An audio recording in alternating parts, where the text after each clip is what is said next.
और एनसीसी के सभी ऑफिशियल्स, समस्त भारत से आए हमारे प्यारे कैडेट्स, देवियों व सज्जनों, बच्चों के इस कल्चरल प्रोग्राम देखने के बाद मुझे एक शब्द में यदि कहना हो इनके परफॉर्मेंस के बारे में, मैं यही कहना चाहूँगा, एक्सीलेंट।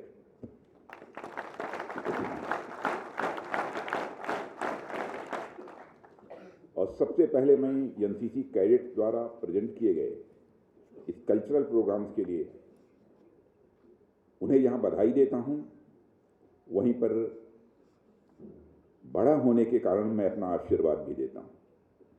सभी कैडेट्स ने बहुत ही अच्छा प्रेजेंटेशन दिया है। आप सबकी एनर्जी और डेडिकेशन ने मुझे प्रभावित किया है। तो आज कुछ ही कैडेट्स ने अपने टैलेंट दिखाया है, लेकिन इन कुछ ही बच्चों के परफॉर्मेंस को देखने के बाद मैं कह सकता हूँ कि यही टैलेंट और यही एनर्जी और डेडिकेशन एनसीसी के सारे कैडेट्स में होगी ही होगी, मेरा पक्का विश्वास है। इसके लिए सभी हमारे एनसीसी के कैडेट्स जो है बधाई के पात्र हैं। अभी जो इन्वेस्टिचर सेरेमनी थी उसके दौरान कहा गया कि कैडेट बाटली के दूर दराज गांव से आए हैं। मैं समझता हूं किसी का दोष निकालना मेरा उद्देश्य नहीं है। कभी कभी मेरे मुंह से भी ऐसा निकल जाता है। बात मानसिकता की है। हम सबको मिलकर अपनी मानसिकता भी हमको बदलनी होगी, और मैं मान रहा हूं कि बदल भी रही है। कोई गांव चाहे कारगिल का हो या मिजोरम का हो, चाहे वह गांव कच्छ का हो, वह दूर दराज नहीं है। यही एक भारत श्रेष्ठ भारत का मूल मंत्र है। आज नेशनल कैडेट कोर द्वारा आयोजित रिपब्लिक डे कैंप में आप सभी अधिकारियों और देश के ब्राइट फ्यूचर हमारे युवा साथियों के बीच उपस्थित होकर मुझे बेहद खुशी है। मैं आप सभी अधिकारियों से तो आए दिन मिलता ही रहता हूं, लेकिन साथ ही मेरी कोशिश रहती है मैं समय समय पर एनसीसी कैडेट से भी बातचीत करता रहूं, ऐसा मुझे अवसर मिलता रहे। आप आज जब यह मौका मिला है तो आज मैं अपने युवा साथियों से अपनी कुछ बातें उनके सामने रखना चाहता हूं। साथियों, कई बार ऐसा होता है कि जब भी कोई सम्मानित व्यक्ति या कोई बड़ा व्यक्ति किसी कैंप में या सम्मेलन में बच्चों को संबोधित करने के लिए जाता है तो अपने पर्सपेक्टिव में वह बातें करता है। सामान्यतः ये होता है, और एक तरह से बच्चों को सिर्फ एड्रेस करके चला जाता है। लेकिन आज मैं यहाँ अपने पर्सपेक्टिव से नहीं, बल्कि आप बच्चों के पर्सपेक्टिव से मैं कुछ बातें करना चाहता हूँ। आप सभी युवा हैं, इसलिए आप इस बात को भी अच्छी तरह जानते हैं कि वर्तमान समय में बच्चों का रुझान ज़्यादातर किन क्षेत्रों की ओर होता है। आज का दौर कंपटीशन का दौर नज़र आता है। अपने अपने आसपास आपने देखा होगा कि कई बच्चे या संभवतः आप में से भी कई लोग डॉक्टर बनना चाहते होंगे, इंजीनियर बनना चाहते होंगे, एमबीए करना चाहते होंगे, पीएचडी करना चाहते होंगे, आर्म्ड फोर्सेस में जाना चाहते होंगे, या फिर सिविल सर्विसेज की तैयारी करके देश को सर्व करना चाहते होंगे, या फिर कुछ लोग अपने स्टार्टअप शुरू करने की भी बात इन्हीं नौजवानों में से सोचते होंगे। जाहिर सी बात है, इन सब में बहुत कंपटीशन है, जिसके लिए आपको बहुत ही ज़्यादा पढ़ना भी पड़ता है।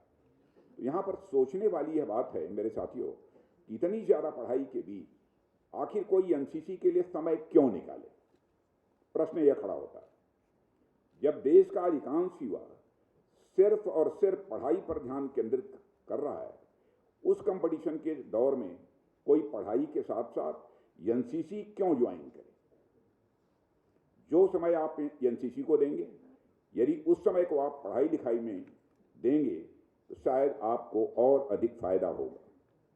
फिर आखिर क्यों एनसीसी को इतना महत्व दिया जाता है? साथियों, इसका एक साधारण फायदा तो यह दिखता है कि जब आप एनसीसी में जाते हैं तो एनसीसी आपको ट्रेनिंग, एक्सरसाइज, तथा अन्य माध्यमों से फिजिकल एक्टिविटीज कराती ही है तथा आप शारीरिक तौर पर मजबूत बनते हैं। और दूसरा लाभ जो मैं समझता हूँ यह है कि एनसीसी के अलग अलग कैंप्स के माध्यम से या अन्य इनिशिएटिव्स के माध्यम से आप देश के अलग अलग क्षेत्रों में जाते हैं और वहाँ लोगों से आपकी बातचीत होती है, लोगों के साथ संवाद आपका होता है, तो आपकी सोशल स्किल्स भी बढ़ती है, ऐसा मेरा मानना है। आप उस कुएं के मेढक नहीं रह जाते जिसे वह कुआं ही पूरी अपनी दुनिया समझ में आने लगता है। आप अलग अलग भाषा, खान पान तथा वेशभूषा रखने वाले लोगों से बातचीत करते हैं, उनसे मिलते हैं। और इसका एक तीसरा लाभ तो जो मैं समझता हूं वो यह है कि एनसीसी आप युवाओं के अंदर राष्ट्रवाद की भावना को जागृत करता है, और राष्ट्रवाद की ही भावना जागृत नहीं करता बल्कि मैं मानता हूं कि नेशनल प्राइड, एक सेंस ऑफ नेशनल प्राइड भी आप लोगों के अंदर एनसीसी में आने के कारण पैदा होती है। और नेशनल प्राइड ये मनुष्य के हृदय की सबसे बलवती भावना होती है। भारत लंबे समय तक गुलाम था, अंग्रेजों की हुकूमत भारत में थी। भारत को कैसे आजादी मिली? इसी सेंस ऑफ नेशनल प्राइड ने ही भारत को आजादी दिलाई। चंद्रशेखर आजाद, सरदार भगत सिंह, खुदीराम बोस जैसे नौजवानों ने, किसी की उम्र 16 साल थी, किसी की 18 साल की थी, किसी की 21 साल की थी, किसी ने हंसते हंसते फांसी के फंदे को चूम लिया, और किसी ने, चंद्रशेखर आजाद जैसे लोगों ने इसी उत्तर प्रदेश के इलाहाबाद गार्डन में अपने रिवाल्वर की गोलियों से अपने अंग्रेज दुश्मनों को भूनते भूनते जब रिवाल्वर में अंतिम गोली शेष बची थी तो उन्हें इस बात की चिंता सताने लगी कि कहीं विदेशियों के रिवाल्वर की विदेशी गोली हमारे जिस्म में प्रवेश कर हमारे जिस्म को नापाक न कर दे। इसलिए चंद्रशेखर आजाद ने अपने ही रिवाल्वर की अंतिम गोली अपने सीने में दाग लेने का काम किया था, तब जाकर यह भारत आजाद हुआ है। यही है sense of pride, sense of national pride. कई जवानों के संबंध में ये बातें की जा सकती हैं, कैसे कैसे उन्होंने अपना इसी एक सेंस ऑफ नेशनल प्राइड के कारण अपना सर्वस्व न्यौछावर कर दिया, और आज हम आजाद भारत के नागरिक हैं।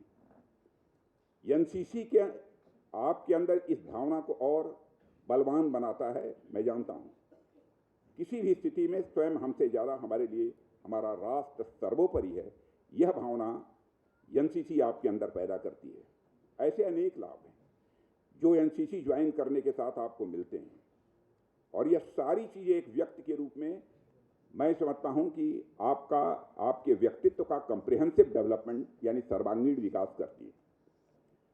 यह सब आपको अध्ययन के क्षेत्र में तथा अध्ययन के बाद भी आपके अंदर एक निखार लाने में अपनी भूमिका का निर्वाह करती है। लेकिन इन सब के अतिरिक्त मैं एक और बात करना चाहूँगा जो आपके कैरियर के पॉइंट ऑफ व्यू से बहुत ही इम्पॉर्टेंट है। वर्तमान समय में तो आप जानते हैं कि आर्टिफिशियल इंटेलिजेंस का ये युग है, ऑटोनोमस मशीन्स का है।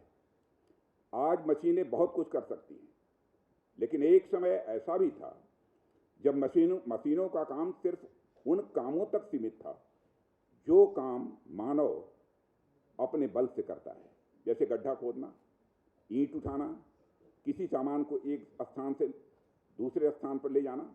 यह सारे फिजिकल वर्क जो मनुष्य के जिम्मे था, मनुष्य ने अपनी सोच के दम पर ऐसी मशीनों का निर्माण किया कि यह सारे फिजिकल वर्क मशीनें करने लगी।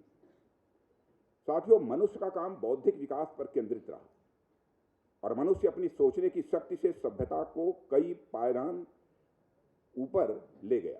कहने का अर्थ, एक दौर ऐसा था कि शरीर का काम मशीनें करती थी और बुद्धि का काम मानव करता था। लेकिन अब जिस तरह से लगातार आर्टिफिशियल इंटेलिजेंस और ऑटोनोमस मशीन्स डेवलप हो रही हैं, इस बात में कोई संदेह नहीं रह गया है कि आने वाले समय में बौद्धिक काम भी मशीनें करेंगी। मानव इस ओर आगे बढ़ चुका है, और जल्द ही हमें व्यापक स्तर पर यह सब सारी चीजें स्वाभाविक रूप से देखने को मिलेंगी। लॉजिकल मैथमेटिकल इंटेलिजेंस की वजह से सारे तो नहीं, लेकिन कई सारे काम मशीनें कर सकेंगी, ऐसा मेरा मानना है। इसलिए आने वाले समय में लोग उन कामों की ओर ज़्यादा अपना अपना कैरियर बनाएंगे जो काम मशीनें नहीं कर सकती हैं। इस पॉइंट ऑफ व्यू से यदि हम देखें तो एक ही चीज़ निकलकर सामने आती है कि कोई मशीन शारीरिक या बौद्धिक हर तरह के काम भले ही कर सकती हो, लेकिन आम तौर पर कोई मशीन क्रिएटिव नहीं हो सकती है। यह वही काम करेगी जिस काम का सॉफ्टवेयर उसमें फिट किया गया है या फिर जिस काम के लिए उसे ट्रेन किया गया है। सामान्यतः वह अपनी तरफ से ह्यूमन क्रिएटिविटी जनरेट किसी भी सूरत में नहीं कर सकती है। वह मानव की तरह चेतना नहीं जनरेट कर सकती है। वह मानव की तरह इंटरपर्सनल स्किल डेवलप नहीं कर सकती है। एक व्यक्ति की खुशी को देखकर तथा एक व्यक्ति के दुख को देखकर जिस प्रकार की भावना मनुष्य में उमड़ती है, एक मशीन के लिए वैसी भावना ला पाना बिल्कुल संभव नहीं है। मनुष्य जिस प्रकार से इमोशनल इंटेलिजेंस के आधार पर कार्य करता है, उस प्रकार का इमोशनल इंटेलिजेंस मशीन के लिए ला पाना मैं समझता हूं ये बहुत ही मुश्किल है। एक मशीन इंटेलिजेंट तो हो सकती है, लेकिन इंटेलिजेंट होने के साथ साथ वह इमोशनल भी हो, शायद ही कभी ऐसा हमको देखने को मिले। साथियों, आप देखिए कि creativity, interpersonal skill, emotional intelligence और संवेदनशीलता, यह सब वह गुण हैं जो इस मशीनी युग में, इस आर्टिफिशियल इंटेलिजेंस के दौर में भी किसी मनुष्य को रोजगार के लायक बनाएंगे। मान लीजिए कि आप ट्रेन में यात्रा कर रहे हैं और आपने जिस बैग में अपना टिकट रखा हुआ है वो बैग ही गुम हो गया, तो उस समय आप टीटी से कैसे बात करेंगे, उससे कैसे इंटरेक्ट करेंगे तथा अपना पक्ष उसके सामने कैसे रखेंगे? यह काम सिर्फ आपकी इंटरपर्सनल स्किल पर ही डिपेंड करता है। यह काम फिलहाल कोई मशीन नहीं कर सकती है। साथियों, एनसीसी के माध्यम से जब आप अपने साथी कैडेट से मिलते जुलते हैं, उनसे बातचीत करते हैं, तो इंटरपर्सनल स्किल आपके अंदर डेवलप होती है। एनसीसी के कैंप्स या इनिशिएटिव्स के माध्यम से जब आप देश के अलग अलग क्षेत्रों में जाते हैं और अलग अलग लोगों से आप बातचीत करते हैं, तो आपको उन लोगों के सिचुएशंस के बारे में भी पता चलता है, वह किस कंडीशन में रह रहे हैं, यह पता चलता है। वह चीज़ें आपके अंदर सेंसिटिविटी के साथ साथ इमोशनल इंटेलिजेंस को भी बढ़ावा देती हैं। साथियों, मेरा ऐसा मानना है कि यह सारे स्किल्स जो आपको एनसीसी के माध्यम से मिलते हैं, यह स्किल्स आपकी physical, mental and social wellbeing को इंश्योर करता है। मैं खुद भी एक एनसीसी का कैडेट रह चुका हूं और मैंने यह स्वयं भी अनुभव किया है। और जैसा कि मैंने प्रारंभ में आपसे जिक्र किया कि वर्तमान समय में वर्तमान समय कंपटीशन का समय है, प्रतिस्पर्धा का समय है। और इस कंपटीशन के दौर में आपका सिर्फ पढ़ते रहना ही यह महत्वपूर्ण नहीं है, बल्कि पढ़ाई के साथ साथ आपको फिजिकली, मेंटली और सोशली भी कैपेबल होना ही होगा, क्योंकि तभी आने वाले समय में आप अपनी जनरेशन को अच्छे से लीड कर पाएंगे। मुझे पूरा विश्वास है कि एनसीसी आपके ओवरऑल डेवलपमेंट में एक बहुत ही महत्वपूर्ण भूमिका निभाएगी और आपके व्यक्तित्व को निखारने में यह एनसीसी सहायक होगी, ऐसा मेरा पक्का विश्वास है। और इसके साथ ही मुझे यह भी विश्वास है कि आप आगे जिस भी फील्ड में जाएंगे, एनसीसी से मिली हुई सीख, एनसीसी से मिली हुई लर्निंग आपके काम आएगी और आप देश के विकास में अपना 100% 100% योगदान कर पाएंगे, ऐसा मेरा पक्का विश्वास है। इसी आशा और विश्वास के साथ मैं आप सभी को भविष्य के लिए ढेर सारी शुभकामनाएं देते हुए यहीं पर अपना निवेदन मैं समाप्त करता हूं। आप सबको बहुत बहुत धन्यवाद।